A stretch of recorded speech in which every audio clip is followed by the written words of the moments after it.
अस्सलाम वालेकुम and welcome to जोर का जोर। आई होप आप लोग खैरियत से होंगे और अच्छे से अपना ख्याल रख रहे होंगे।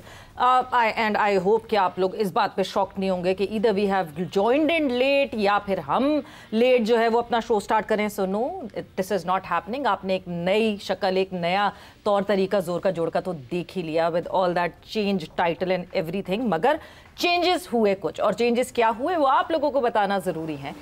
अब से आप हमें देख सकेंगे 5:30 से 6 बजे समा पर, एंड 5:30 से 6 बजे यस हाफ एन आवर हमने कम कर दिया, मगर सिर्फ हाफ एन आवर कम नहीं किया है, एक दिन बढ़ा भी दिया है आप लोग के लिए। So it is Monday to Friday जोर का जोड़ 5:30 to 6। So 5:30 to 6 on Samaa obviously, और जोर का जोड़ का ये पूरी चीज़ें तब्दील हुई हैं। एंड एक added day, make sure Friday you can tune in to जोर का जोड़ on Friday as well. So हम पूरा वीकेंड आपके जो है वो आपसे दूर या आपसे गायब नहीं होंगे। एक फ्राइडे ज़रूर हम एंड अप करेंगे इस पूरे वीक का इस तरीके से। So this is the new trend, this is the new face of जोर का जोड़। We are trying to bring in something new, we are changing things. जो भी आप लोग के सजेशंस हैं, जो यूट्यूब पे देख रहे हैं, वो सजेशंस वहाँ हमें मैसेज कर सकते हैं, हमारे ट्विटर आईडी पे कर सकते हैं message. There are many options जहाँ पे आप लोग हमें मैसेज करके सजेशंस भी दे सकते हैं। मगर coming back to this weekend that went by, obviously Monday, I hope के आप लोगों ने इतनी सारी क्रिकेट हो रही थी वो एंजॉय की होगी। सबसे पहले जो है हमने सीरीज़ का इख्तिताम किया, साउथ अफ्रीका के अगेंस्ट ओडीआई सीरीज़ में जीत हासिल की और इख्तिताम किया। दो कि यस 11 में क्या क्या चेंजेस हुई, क्यों चेंजेस हुई, किस लिए हुई, बहुत सारी बातें उस पर भी हैं। Then Hong Kong Super Sixes, yes Hong Kong Super Sixes जो है वो पाकिस्तान ने फाइनल में कुवैत की टीम के अगेंस्ट जीता। सो सबसे पहले तो सबको मुबारकबाद हो हांगकांग सुपर सिक्सेस की जीत की। बट क्या ये जीत है जिसका हमें बहुत जश्न मनाना चाहिए? जीत तो जीत होती है, आप जश्न मनाते हैं, बट देन हमारे ये जो प्लेयर्स हैं ये डायरेक्ट हमारे बेंच प्लेयर्स हैं। दीज आर द प्लेयर्स जो कि सेकंड इन लाइन हैं। और जो हांगकांग सुपर सिक्सेस में हम टीम्स देख रहे थे, या तो वो रिटायर्ड प्लेयर्स थे या वो थे जो फोर्थ इन लाइन होंगे। कोई करंट सेकंड टियर नहीं अवेलेबल था हांगकांग सिक्सेस में। बट ठीक है, अगर तो आप उस पर खुशी मनाना चाहते हैं तो खुशी मनाइए, मगर मीडियोक्रिटी से हमें आगे बढ़ना है। पूरी कौम हांगकांग सुपर सिक्सेस जीतने का इंतजार नहीं कर रही, पूरी कौम आईसीसी इवेंट जीतने का इंतजार कर रही है। बीट T20 और बीट वर्ल्ड कप, या आईसीसी छोड़ दीजिए, एसीसी का इवेंट जीतने का इंतजार कर रही है, जो कि वो भी नहीं, हमने अभी जो पिछली दफ़ा एशिया कप हुआ वो जीता। So yes Hong Kong Super Sixes की जीत की आपको बहुत मुबारक हो, but we need to be better and bigger than this. साथ ही साथ स्क्वाड का ऐलान हुआ, स्क्वाड के हवाले से भी बात करेंगे। क्या चेंजेस हुई, क्यों चेंजेस हुई, कैसे चेंजेस हुई, किन लाइंस पे पाकिस्तान क्रिकेट बोर्ड सोच रहा है, किन लाइंस पे जो है वो सिलेक्शन कमेटी, कोच, कैप्टन सोच रहे हैं, क्यों इतना हौश पौश हुआ है जो कुछ पता नहीं है। ये सारी डिस्कशन आज हमारी होगी इस प्रोग्राम में। हम मेरे साथ जो है वो गुफ्तगू के लिए मौजूद हैं जोर का जोड़ के हमारे permanent member, senior sports journalist हाफिज़ इमरान साहब। अस्सलाम वेलकम टू। वालेकुम अस्सलाम सवेरा, बहुत शुक्रिया आपका। सो हाफिज़, सबसे पहले तो हांगकांग सुपर सिक्सेस के लिए मुबारक। खैर मुबारक, बिल्कुल ठीक है। किसी भी जगह पर आप जीतें तो यकीनी तौर पर कतई नज़र इसके कि अगर सिर्फ मुबारकबाद देने और मुबारकबाद वसूल करने की हद तक है तो खैर मुबारक जी। हाँ, बस ये ऐसे ही खैर मुबारक ऑब्वियसली हो सकती है, क्योंकि ये लड़के जो कि फ्रिंजेस पे होने चाहिए, जो कि टीम के साथ घूमते हुए, टीम के साथ अवेलेबल होने चाहिए, ये हांगकांग सुपर सिक्सेस खेलने गए थे। एंड इंटरनेशनल कंडीशंस को समझना, अब ये इंटरनेशनल कोई बताए कि ये जो इंटरनेशनल कंडीशंस हैं जो कि कोलून में खेला जा रहा है मैच, तो वहाँ पे तो रेगुलरिटी में इंटरनेशनल मैचेस होते ही नहीं, तो कौन से एक्सपीरियंस गेज करने की बात? देखिए, सवाल जिस तरह आपने किया है, इसका एक जहन में ये चीज़ फौरी तौर पर आती है कि क्या जो दीगर टीमों के खिलाड़ी वहाँ पर मौजूद थे उनका एज ग्रुप क्या है, या वो किस उम्र से ताल्लुक़ रखते हैं जो खेल रहे थे। क्या ये वो कंपटीशन था कि जहाँ पर आपके बेंच के प्लेयर्स या वो प्लेयर्स जो पाकिस्तान की नुमाइंदगी कर चुके हैं उनको जाना चाहिए? क्योंकि एक तरफ आप कायद-ए-आज़म ट्रॉफ़ी या डोमेस्टिक क्रिकेट की बात करते हैं तो जब आप दोनों का मवाजना करें तो क्या डोमेस्टिक क्रिकेट ज़्यादा अहमियत रखती है इन खिलाड़ियों के लिए, या फिर ये वाला टूर्नामेंट जिसमें 40-40, 42-42 साल के खिलाड़ी खेल रहे थे मुख्तलिफ मुल्कों की नुमाइंदगी करते हुए, तो कंपटीशन तो रहता नहीं है। इंडिया की तरफ से दिनेश कार्तिक खेल रहे, दिनेश कार्तिक कमेंट्री करते हैं, ठीक है, मतलब तो कमेंटेटर्स खेल रहे हैं मुख्तलिफ मुल्कों में, मुख्तलिफ मुल्कों को वही अर्ज कर रहा हूँ कि 40-42 साल के अगर खिलाड़ी खेल रहे होंगे और उसमें आपने अपने नौजवान क्रिकेटर्स को जिन्होंने मुस्तकबिल में भागदौड़ संभालनी, उनको तो अवॉइड करना चाहिए। ऐसे कंपटीशन से, ऐसे टूर्नामेंट से अगर आप देखें कि दीगर मुल्कों के क्या खिलाड़ी आ रहे हैं, यकीनी तौर पर कुछ ना कुछ आपको अंदाज़ा होता है कि क्या कर रहे हैं। तो ये अगर तैयारियों के एतबार से, आप कंडीशंस के एतबार से, आप मौसम के और एक्सपीरियंस के, एक्सपोजर के एतबार से देखते हैं तो इसका कोई फ़ायदा नहीं, उल्टा नुकसान होता है। और अगर पाकिस्तान ये ना जीत पाता टूर्नामेंट, तो आप देखें कि किस अंदाज में पाकिस्तान की क्रिकेट ज़ेर बहस आती है। ये रिटायर्ड क्रिकेटर्स से भी नहीं जीत पाए इनके नौजवान खिलाड़ी, तो उन खिलाड़ियों के जहन पर भी और उनकी क्रिकेट पर भी बुरा असर पड़ता, और दूसरा आपकी मजमूई तौर पर क्रिकेट की जो साख है वो भी मजरूह होती। तो ये कोई अच्छा फैसला नहीं है बहरहाल, लेकिन चूंकि ट्रॉफीज इकट्ठे करने का ज़माना है तो एक और ट्रॉफी आ गई उनके पास। ठीक है जी, we are far better than this and we can be far better than Hong Kong Super Sixes. But yes, अब जो है चले आगे बढ़ जाते हैं, क्योंकि जो है ये तो अब हो गया हांगकांग सुपर सिक्सेस, मगर ये पाकिस्तान क्रिकेट बोर्ड को सोचना चाहिए कि किस इवेंट की कितनी अहमियत है और किसको कितनी अहमियत देनी है। हमारे लड़के फार मोर इंपॉर्टेंट, वो लड़के जिनको कभी आपको पाकिस्तान टीम से खेलने का चांस ही नहीं मिलेगा, ये जगह उनके लिए थी कि वो जाके खेल आए। ये जगह उनके लिए थी जिन्होंने इतना डोमेस्टिक में शायद टाइम गुजार दिया और अब वो नेशनल टीम में आपको नहीं दिखते आते हुए, उनको खिला दें आप सुपर सिक्सेस जो है, Hong Kong Super sixes. So this was a recreational event which was being placed in a recreational ground। ये ग्राउंड भी जो है 50-50 मीटर की, तो यहाँ पे सिर्फ बाउंड्रीज थी, तो छक्के मारे। यस, बड़े खुश हैं लोग जो है कि जो है अब्बास ने छक्के मारे और 6 छक्के मारे। ठीक है, आसान नहीं होता, बट जब बाउंड्रीज ऐसी होती हैं तो हाँ, नॉर्मल ग्राउंड में जो है वो कैच आउट हो जाता है। बट मूविंग ऑन फर्दर, जो हुआ हांगकांग सुपर सिक्सेस में वो हुआ, उसकी सीरियसनेस को कौन क्या समझ रहा है वो ज़रा सही समझ ले और गूगल करके देख ले कि कितनी उसकी सीरियसनेस है। But moving on further, Pakistan versus Sri Lanka कल से शुरू हो रही है सीरीज, जहां पे पहला ओडीआई खेला जाएगा रावलपिंडी में। सबसे पहले तो क्या अपडेट है रावलपिंडी से वो जान लेते हैं। हमारे साथ हमारे कोरेस्पॉन्डेंट जाहिद फारूक साहब मौजूद हैं और जाहिद साहब से ये जानते हैं कि क्या व्हाट इज हैपनिंग। सबसे पहले तो पिच की क्या हालात हैं और क्या सुन रहे हैं, क्या खबरें हैं जाहिद साहब, पिच किस तरह की हम एक्सपीरियंस करने वाले हैं इस पहले ओडीआई में जो कल खेला जाएगा।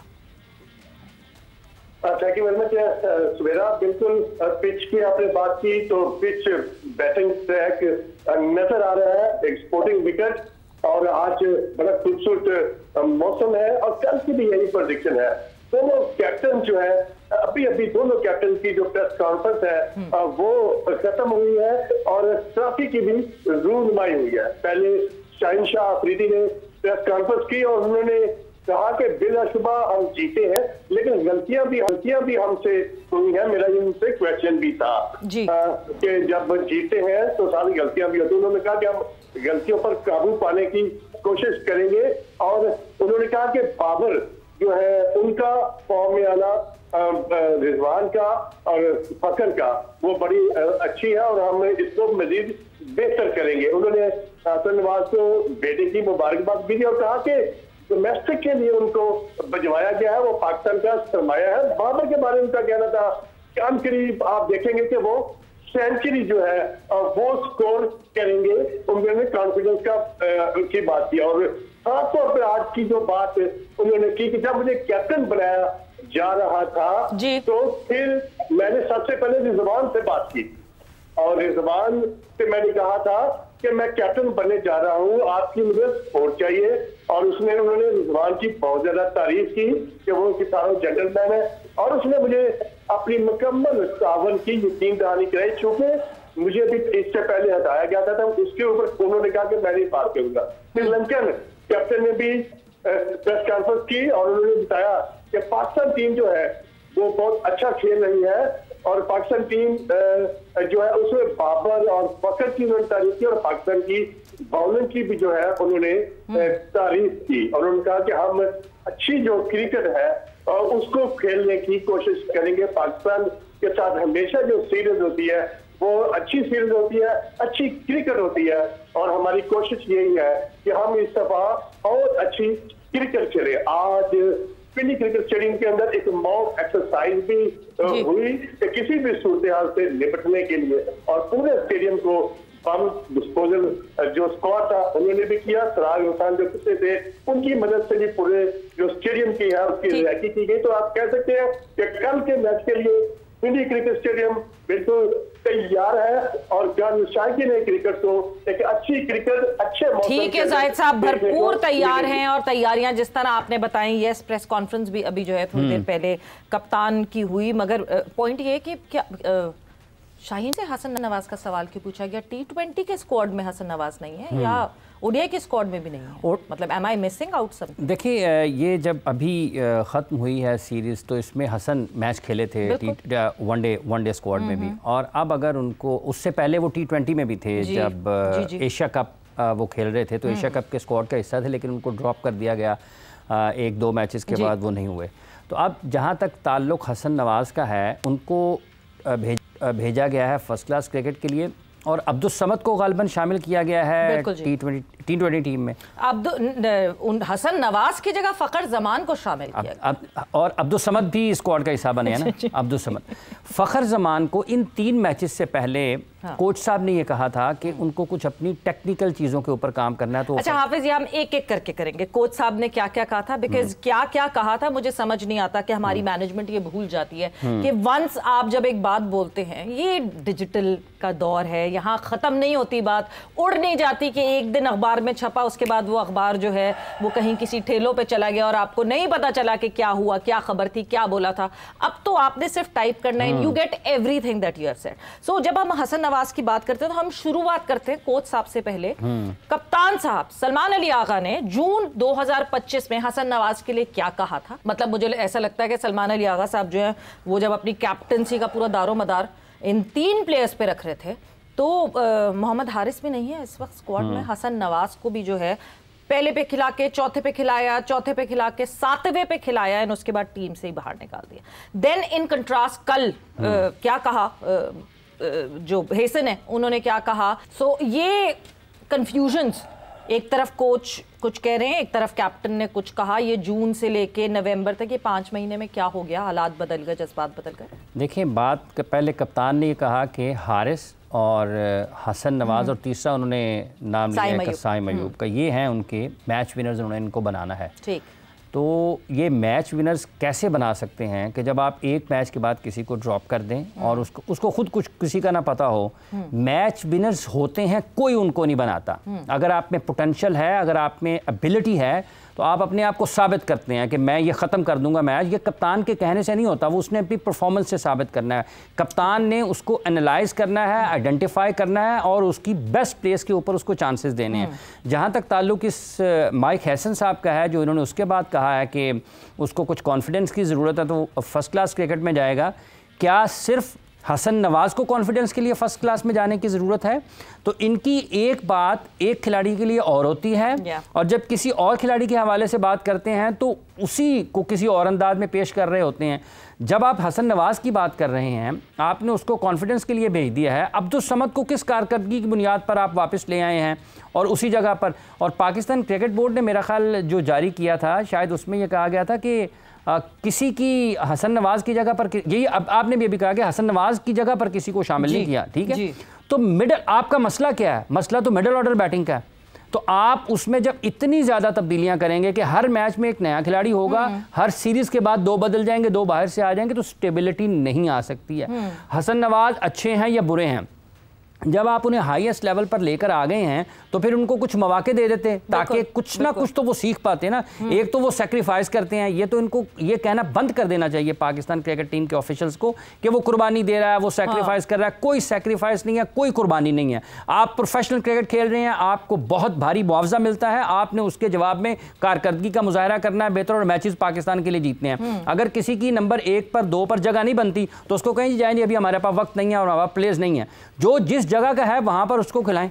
बिल्कुल करना यही चाहिए, जो जिस जगह का है वहां पर उसको खिलाएं, मगर आप उसकी जगह तब्दील करते जाते हैं, इवेंचुअली जब वो रिस्पॉन्ड नहीं करता तो फिर आप निकाल देते हैं। ये हमने यहीं पर बात की थी कि उसको नंबर 1 से 3 पे लेके आए हैं, अब 5 पे लेके आए, 5 से 7 पे लेके जाएंगे और फिर उसको दरवाजा खोल देंगे कि ये बाहर जाने का दरवाजा। बिल्कुल, वो यही हुआ ना, वो चौथे पे थे सलमान अली आगा, ऊपर नीचे हो रहे थे, तो इवेंचुअली सलमान अली आगा के लिए वापस एग्जिट डोर खुल गया। ऐसा ही हुआ कि वो निकलते ही चले गए 11 से और बाहर ही निकलते चले गए। मगर जब हम बात करते हैं कि क्या माइंडसेट लेकर हम चल रहे हैं, हम एक वक्त कुछ और कहते हैं, दूसरे वक्त कुछ और कहते हैं, ऐसे काया पलटते हैं और पता ही नहीं चलता क्या हुआ। माइक हेसन ने जिस वक्त एशिया कप में बाबर और रिजवान आपको दिखा कि T20 की टीम से जो है वो अब बाहर हो गए और T20 की टीम का हिस्सा नहीं बनेंगे, what was his thought process at that time and how it changed? बिल्कुल जी, क्लियर रोल, क्लैरिटी की बात की कि हाँ जी स्ट्राइक रेट पे बहुत काम करना है, स्ट्राइक रेट बहुत मेंटेन करना है, और यही बात साथ ही साथ डबल की। उस वक्त एक ही पेज पे लग रहे थे सलमान अली आगा, फेयरलेस लेना है और केयरलेस नहीं रहना, मगर यहाँ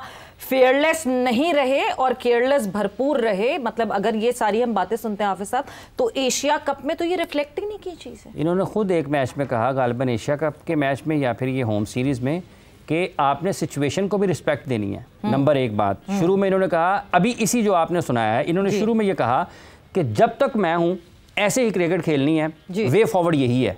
और फिर साथ ही हमें ये कह रहे हैं कि हमें फेयरलेस होना है, केयरलेस नहीं होना जी।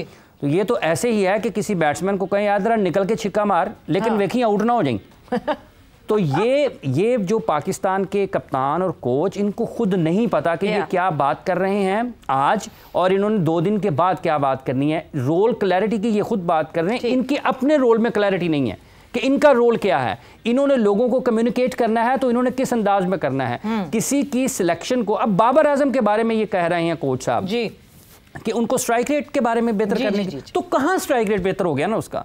क्या उसने काम किया, कहां पर उसने मुजाहिरा किया जी अब नेक्स्ट में ठीक है, कहां मेरा स्ट्राइक रेट बेहतर हो गया? जो उसने रन्स किए ना एक मैच में 60-70, वो उसने इनकी स्ट्राइक रेट की क्रिकेट से नहीं किए, वो उसने अपनी कन्वेंशनल क्रिकेट खेली और उससे किए हैं। सो इन दोनों असहाब को, जो पाकिस्तान टीम के हेड कोच हैं और जो पाकिस्तान टीम के कप्तान है, माजरत के साथ T20 के वो हेड कोच है दोनों के, ये T20 के, इन दोनों को कुछ नहीं पता कि ये क्या करते हैं। ये ऐसे लगा, इनके बयानात से लगता है कि एक 16 की टीम इनके पास आती है बनकर, और मेरा ख्याल है कि ये साइन भी हो सकता है ना करते हो, उनकी स्टैंप तैयार रखी हो उन्होंने, तो इनकी स्टैंप लगा के वो आगे भेज देते होंगे जी उनके साइन है। इनको कुछ नहीं पता, जो इनके बयानात हैं, किसी भी बंदे को जिसको थोड़ी बहुत समझ बूझ उससे पूछ लें कि क्या इनकी एक बात। मतलब आपको ये लगता है कि माइक हेसन जो है ये टीम, माइक हेसन की कोई कंट्रीब्यूशन नहीं है इसमें, माइक हेसन को सिर्फ पकड़ाई जा रही है ये टीम? देखिए इनके बयानात से तो ये लगता है, इनके बयानात से तो ये लगता है ना कि बाबर आजम के बारे में इन्होंने खुद कहा ना, एक शख्स जिसकी 31-32 इंटरनेशनल सेंचुरीज हैं, उसके बारे में इन्होंने कहा कि इसकी 3 सेंचुरियां उसकी T20 क्रिकेट में है, कि इसको स्ट्राइक रेट बेहतर करने की जरूरत है। ठीक है, और वापस आ गए हैं बगैर स्ट्राइक रेट बेहतर किए। आप थोड़ा सा जरा ना दिमाग और घुमाते हैं, बिकॉज फिर एक बयान इधर आया, एक बयान उधर आया। क्या कहा फखर जमान के बारे में माइक हेसन ने? बिल्कुल जी, Fakhar Zaman is focusing on ODI cricket, इस वजह से T20 में हमने जगह बनाई और बाबर आजम को जो है वो हिस्सा बनाया T20 का, और वो जगह बन गई बाबर आजम के लिए। बट अभी इस वक्त ट्राई नेशन का जब आप T20 का स्क्वाड देखते हैं, अचानक से पता नहीं कहीं से पॉप आउट करके एकदम से नाम आता है फखर जमान का। हसन नवाज की जगह आपको वो रिप्लेसमेंट पे फखर जमान दिख रहे हैं। अच्छा, हसन नवाज 6 पे 7 पे खेलेगा? नहीं, फखर जमान खेलेगा ना अब फखर जमान को ये वैसे आपने इनका कहा ये कोच हैं, जब इनको सुनते हैं ना तो इंशा जी याद आते हैं। उन्होंने कहा इंशा जी उठो अब कूच करो, इस शहर में जी का लगाना क्या। अब ये कोच हैं या कूच हैं, इसके बारे में तो कुछ कहना बड़ा ही मुश्किल हो जाएगा। बट क्या किया फखर जमान ने, क्या बेहतरी कर ली T20 में आने के लिए, और वो ट्राई नेशन किया था जब इन्होंने उनको ड्रॉप किया था कि ये सिर्फ बाबर को टीम में लाने के लिए एक बयान उसके सर पे डाल दिया। आप उसको कह देंगे कि यार ये कह दो, तो उसने कह दिया होगा, ना भी कहा होगा चल यार हम तेरी तरफ कह देते हैं, तो वो क्या कहेगा कि तो उसी ना कहो। ठीक है, कॉन्ट्रैक्ट में है ना, वो पहले एक मरतबा बोला था और उसके बाद जो हुआ था वो उसने देख लिया था। सो ये इनकी खुद की बात, एक बात दूसरे से मिलती नहीं है, एक बात दूसरे से नहीं मिलती है। अगर आपने रावलपिंडी ट्रेन पर जाना है तो पहले आपको घर से सामान बांधना है, आप रेलवे स्टेशन जाना है, टिकट खरीदना है, फिर आपने अपनी उस प्लेटफॉर्म पर पहुंचना है जहां पर आपकी गाड़ी आएगी, फिर आपने गाड़ी में बैठना है, फिर गाड़ी अगर अच्छे तरीके से चलेगी तो आपको पिंडी पर लेके जाएगी। ये सारे डॉट्स हैं, इनकी कोई एक बात दूसरे से मिलती है? नहीं, ये जो है ना, ये फैसलाबाद से कराची जाएंगे, कराची से फिर वापस इधर सियालकोट आएंगे, सियालकोट से पता नहीं कहां जाएंगे, एंड देन जाके रावलपिंडी पहुंचेंगे। और यही सारे मसाइल हैं, यही सारे मसले that there clarity. You talk about clarity in the team, नहीं, there is no clarity in the system all together. क्या सिलेक्टर सिलेक्ट कर रहे हैं, क्यों सिलेक्टर सिलेक्ट कर रहे हैं, कौन सा कोच क्या सोच रहा है, कैप्टन क्या सोच रहा है, 11 क्या बना रहे हैं, उसके पीछे रीजनिंग क्या है, हम तो ढूंढ ढूंढ के थक गए। आप लोगों को समझ आ रही है तो हमें कमेंट्स में आप लोग जरूर बता सकते हैं कि कोई रीजनिंग तो होगी, there should be any reasoning. But आप लोग को बहुत बहुत मुबारक हो कि हांगकांग सिक्सेस हम बिल्कुल जीत गए। सो यस, यही हो रहा है इस वक्त पाकिस्तान क्रिकेट में, और ऐसा ही होता रहा तो over the period of time जिस तरह हम पाकिस्तान हॉकी पे रोना रोते रहते हैं, उसी तरह पाकिस्तान क्रिकेट पे भी रोना रोएंगे। But with that, thank you Hafeez साहब, बहुत बहुत शुक्रिया फॉर ज्वाइनिंग इन। और वक्त यहाँ पे जोर का जोड़ का खत्म हो गया। Let me remind you all again कि जोर का जोड़ 5:30 से 6 बजे अब आप लाइव देख सकेंगे, Monday to Friday. So yes, Friday is on as well. So Monday to Friday जोर का जोड़ 5:30 से 6 बजे। तब तक के लिए अपना ख्याल रखें। Savera Pasha signing off. Take care, bye bye, अल्लाह हाफिज।